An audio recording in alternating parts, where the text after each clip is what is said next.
E aí, pessoal, tudo bem? Aqui é o Alejandro, eu sou o professor de vocês e estamos em mais uma pergunta da Serenata. Gente, essa lição é referente à lição de número 2, tudo bem? Cujo tema é a deturpação da doutrina bíblica do pecado. O que é deturpação? É corrupção, é aquilo que foi adulterado, ou seja, a doutrina bíblica está sendo adulterada hoje em dia. Qual é o tema dessa pergunta da Serenata? Quais são os 7 pecados capitais? E outra, existe pecado imperdoável? E aí? Existe? Não? Vamos lá. Qual foi a origem dos 7 pecados capitais? Primeiro, a origem não foi de Deus, tudo bem? Surgiram no século, qual século? 4, numa lista elaborada pelo monge grego Evagrio Pôntico, de 345 a 399. O objetivo desse monge, ao criar uma lista de pecados, era fazer um levantamento dos principais vícios que atrapalham uma rotina voltada ao exército espiritual. Tudo bem? Então, é esse cara aqui, tá bom? Não tem imagem dele real porque, poxa vida, século 4, né, gente? Vamos lá. Portanto, os 7 pecados capitais não surgiram na Bíblia, embora todos eles estejam intimamente associados a passagens bíblicas, sim. Tudo bem? Então, ele fez esse levantamento aí para ver o que é que as pessoas mais têm tido vício hoje em dia. Primeiro, gente, gula. Gula é o desejo exagerado de comer e beber. O seu oposto é o quê? A moderação. Então, o que eu quero falar para vocês é o seguinte: existe muito crente que fala, crente não bebe, crente não fuma, então a gente tem que comer bastante. Isso daí, gente, é pecado. Você, por acaso, comer além do que você deveria, você não está cuidando do seu próprio corpo. E a Bíblia fala assim, você pode pesquisar que a Bíblia vai ser bastante clara, que a glutonaria é pecado, ok? Avareza é o apego exagerado ao dinheiro e aos bens materiais. Seu oposto é a generosidade, ok? Um exemplo muito bem é o jovem rico, onde Jesus falou: meu filho, dê tudo o que tens aos pobres e me siga.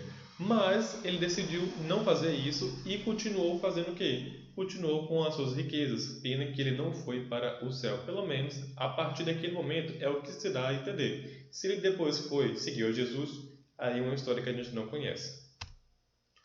Inveja é a tristeza pelas conquistas dos outros. Seu oposto é a caridade, o desapego. Um exemplo muito bem é o Caim e Abel. O que houve entre Caim e Abel, gente? Caim ficou com ciúmes, por quê? Porque Deus tinha recebido a oferta do seu irmão Abel, ou seja, Deus foi e respondeu tudo certinho, e Caim ficou, poxa vida, por que Deus não me respondeu? Então ele foi e colocou uma mágoa no seu coração. Deus chegou, falou com Caim antes dele matar seu irmão, falou: olha, o desejo de o pecado está batendo na sua porta e ele quer dominar você, toma bastante cuidado, depende de você se você vai se deixar dominar ou não. E mesmo assim, Caim acabou se deixando levar, matou seu irmão, foram os primeiros irmãos da terra e foi o primeiro homicídio que ocorreu na terra também. Então, só para você ver que a inveja está realmente desde os primórdios. Ira. O que é ira? É a raiva, fúria, descontrole que pode levar à violência. Seu oposto é a temperança. Um exemplo muito claro é de Pedro e o Malco. Quem é esse? É quando Pedro estava com Jesus e os outros discípulos lá no Getsemane, onde Judas chega, trai a Jesus e Pedro fica irado e corta a orelha do soldado Malco, o qual é esse soldado iria ser sacerdote, mas isso é para outra história. Mas um exemplo muito bem é que Pedro não teve esse controle e Jesus chega, coloca a orelha de novo na cabeça de Malco e fala: Pedro, se fosse necessário, se eu quisesse, eu traria uma legião de anjos para vir me guardar. A nossa verdade e a verdade pura é que Jesus se entregou. Ele não foi forçado a ser crucificado. Ele já sabia mesmo antes de vir para a terra. Tudo bem? Luxúria, o que é? É a busca excessiva dos prazeres sexuais. Seu oposto é a castidade. Tá? Um exemplo muito bem é Dalila. Também tem outras histórias de meretrizes no decorrer da Bíblia e que explica muito bem com relação a isso. Uma coisa que eu gostaria de falar para vocês é o seguinte: existe a deusa Afrodite, que é uma deusa da época lá que ficava mais ou menos na região de Corinto. E essa deusa tinha um templo onde as seguidoras de Afrodite ficavam nesse templo. E em certo momento elas iam e desciam para a cidade. E o que acontece? Essas mulheres que eram seguidoras dessa deusa Afrodite, elas tinham o cabelo curto ou então a cabeça raspada. Aí é por isso que, quando o homem ia procurar uma prostituta, olhava se ela tinha a cabeça curta, ou, no caso, o cabelo curto, ou então a cabeça raspada. É por este motivo que, na época, na igreja de Corinto, na região de Corinto, os homens olhavam as mulheres que vinham e identificavam as que eram meretrizes e as que eram puras, vamos dizer assim, né, que seguiam a palavra cristã, botavam um véu. Botavam um véu, é por isso que fala que o véu é super importante para a mulher e que também as mulheres não poderiam cortar o seu cabelo, porque se cortasse era como se estivesse tipo, concordando com a atitude delas. Então isso é uma atitude muito legal. Eu explico bem melhor, tá bom, no nosso vídeo que eu botei, que eu fiz. Se vocês quiserem, é só acessar aqui no nosso canal que vocês vão ter acesso a tudo isso. Preguiça é o que? É a falta de vontade em atividade, que pode ser física ou mental, que exige esforço. Às vezes, tipo, nem exige tanto esforço assim e a pessoa está com a total preguiça. O oposto da preguiça é a ação, o esforço, a dedicação, a atitude, a proatividade. E a gente, a preguiça é algo que toma conta, principalmente com tudo fácil. Poxa vida, hoje em dia existe até a Alexa, eu conheço gente que tipo tem a Alexa no quarto e fala Alexa, tocar música, Alexa, ligar a TV, Alexa, ligar a luz do quarto. Então, tipo, tudo está automatizado. Gente, é algo. Eu lembrei de uma coisa aqui muito importante: que na época de antigamente, né, por os nossos avós e tudo mais, não existia carro, não existia locomoção e as pessoas iam para a igreja, para a EBD, que é de manhã, para o culto à noite, a pé. E se tivesse alguma condição, ir em cima de um burrinho ou em cima de um cavalo para a igreja. E era distante, gente, era muito distante. E hoje em dia a gente fala, pô, tô com preguiça, não vou para a igreja não, minha bicicleta não está funcionando, enfim. Soberba, olha essa. A soberba é o pior dos pecados. É o orgulho ou vaidade excessiva. A soberba é o principal pecado, porque é Lúcifer que cometeu o primeiro pecado, não foi com Adão e Eva. O primeiro pecado foi quando Lúcifer decidiu colocar o seu trono acima das estrelas de Deus, que essas estrelas representam serafins. Enfim, mas Lúcifer queria tomar o lugar de Deus, teve inveja de Deus, teve a soberba, ele queria estar na posição que Deus estava. Então, esse é o primeiro pecado e que, infelizmente, acaba entrando na gente. Adão e Eva, o que aconteceu? A serpente falou para ela o seguinte: poxa vida, se você comer, você vai ter o conhecimento do bem e do mal e você vai passar a ser como Deus. Então, Eva também cometeu o pecado do orgulho, ou seja, o mesmo pecado que Lúcifer cometeu de querer ser semelhante a Deus, na verdade, de querer estar acima de Deus. Eva também teve um pecado aí parecido nisso. Então, aqui já foram 7. Mas, gente, esses realmente são os pecados que Deus mais abomina. Quando falou esses daí, quer dizer que esses são os piores que tem? Olha só, em Provérbios 6,16 fala o seguinte: estas 6 coisas o Senhor odeia, e a sétima a sua alma abomina. Então, agora é a hora que eu vou falar para vocês a verdadeira lista em que são as coisas que o Senhor odeia, tá bem claro, e a sua sétima, que é que a alma de Deus abomina. Qual é o primeiro? Olhos altivos, que é aquela pessoa que deseja tudo para ela, é o oposto da caridade. Essa pessoa, gente, quer tudo, tipo, eu gostei daquele carro, então vou pegar aquele carro e tal, consegui, sei lá, consegui um dinheiro, então não ajudo os pobres, não faço nada, não dou para ninguém, pô, a minha esposa está precisando de um vestido, eu não compro para ela, só compro roupa para mim.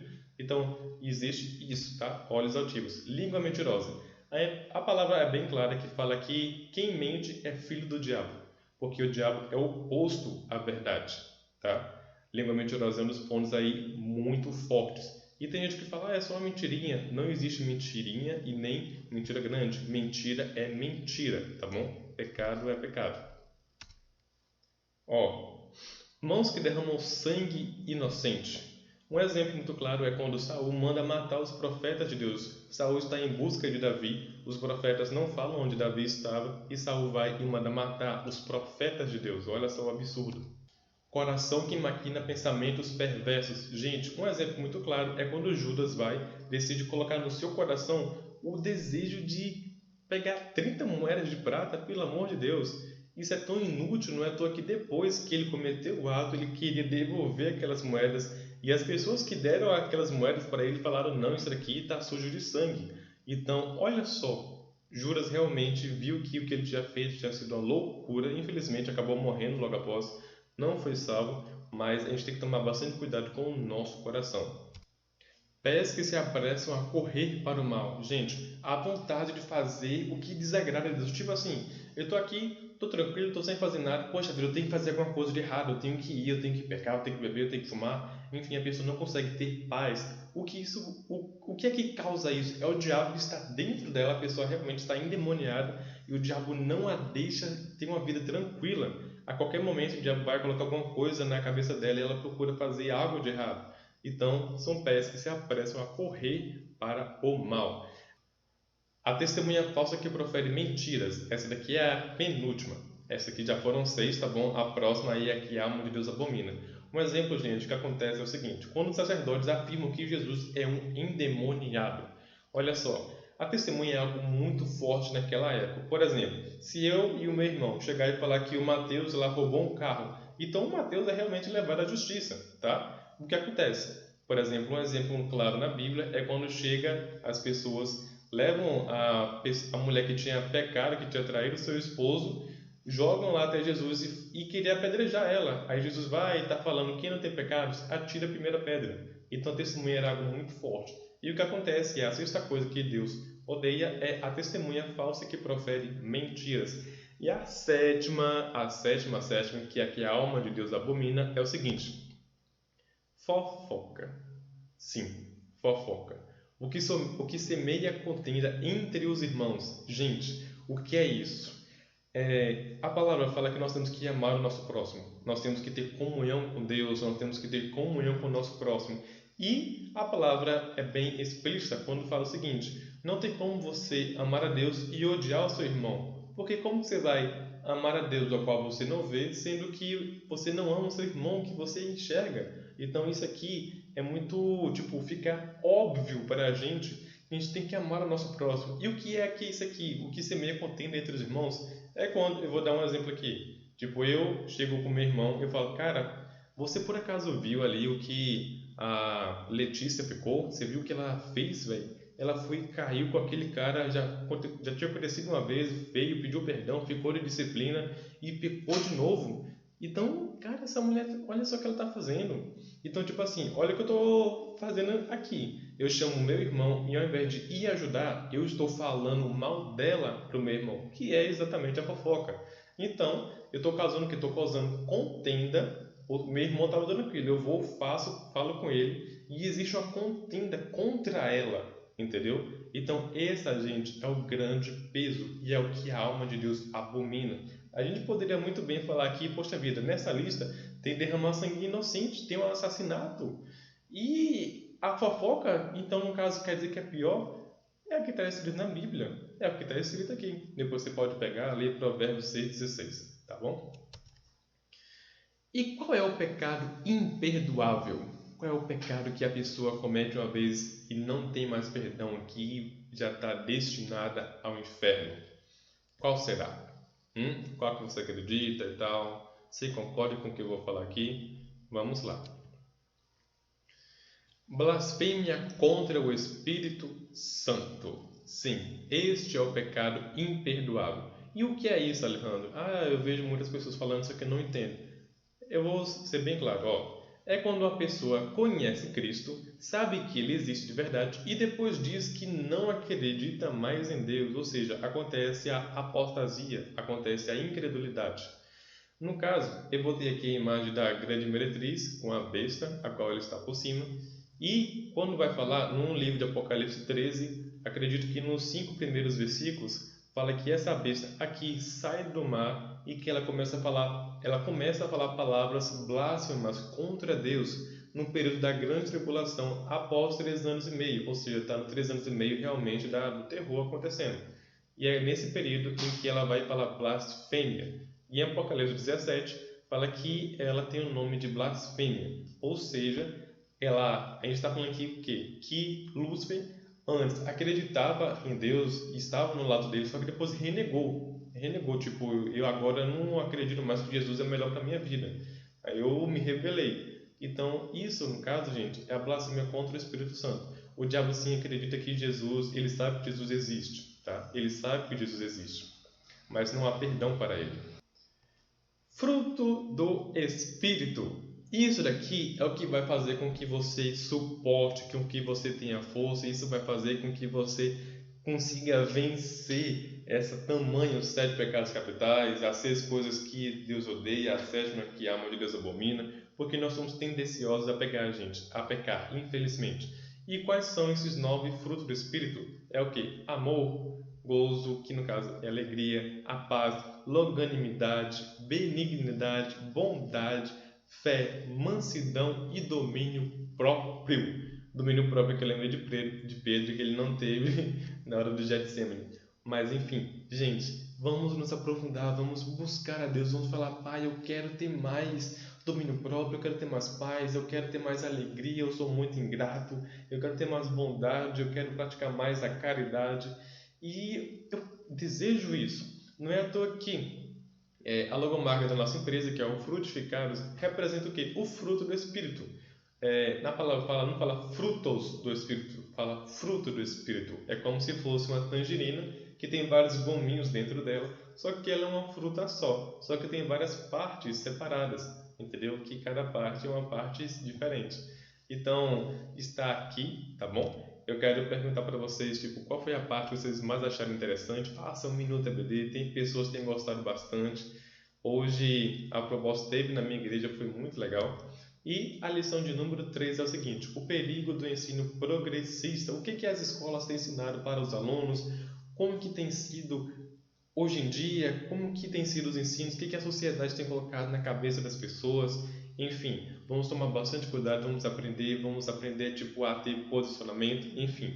E eu também lembrei do filme Deus Não Está Morto. Se você quiser, coloca para o seu aluno assistir, reúna um dia, no domingo à tarde, vai ser bastante legal após o EBD, vai ser muito interessante. Então, gente, agradeço a vocês e um abraço e tchau, tchau!